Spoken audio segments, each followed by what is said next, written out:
The Seattle Seahawks travel to St. Louis to face their division rival Rams on Monday Night Football.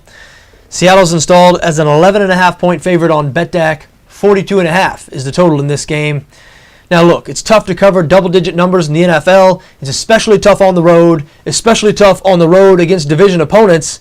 And you look at the betting patterns in this game, the public all over the Seattle Seahawks. You know you never want to follow the public in sports betting. So if you were going to bet this game blind without having seen either one of these teams play, you would say the St. Louis side is the proper side to get on. However, we're not betting this game blind. We've seen both of these teams play, and it's difficult to imagine the Rams hanging in there and keeping this game competitive. Seattle, so much better on both sides of the ball. The Seahawks, 6-1. They rank 6th in the NFL in points scored, 3rd in points allowed. The Rams, meanwhile, are bad on both sides of the ball. They lost their starting quarterback, Sam Bradford, to a knee injury last week.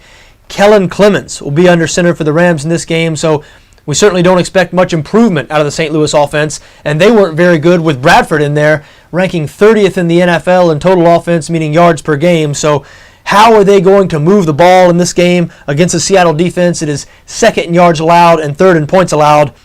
I don't think they are going to move the ball in this game. And when you look at the other side of the ball, the Rams have struggled on defense this season, which is surprising because they were pretty good on defense last year, but they currently rank 22nd in total defense. But what should be more disturbing for St. Louis fans is they rank 30th against the run. The Rams allowing over 126 rushing yards per game, and Seattle, number 1 in the NFL in rushing offense. The Seahawks rushing for over 154 yards per game. So it seems to be just a terrible matchup for St. Louis on both sides of the ball. They're not going to be able to move it offensively. They won't be able to stop the Seahawks from doing what they want to do, which is run the football with Marshawn Lynch.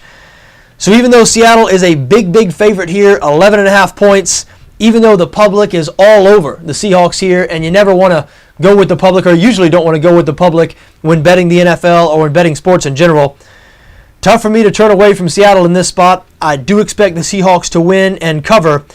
And if you're going to bet on Seattle, BETDAQ is a good place to do it. That's because Seattle minus 11.5 can currently be had at 1.84 on BETDAQ. You look at some other sports books around the world, they're offering a similar price, 1.84, 1.85, except they have Seattle as a 13 or 12.5 point favorite. So again, Seattle can be backed at minus 11.5 at 1.84 on BETDAQ. I suggest taking advantage of that opportunity.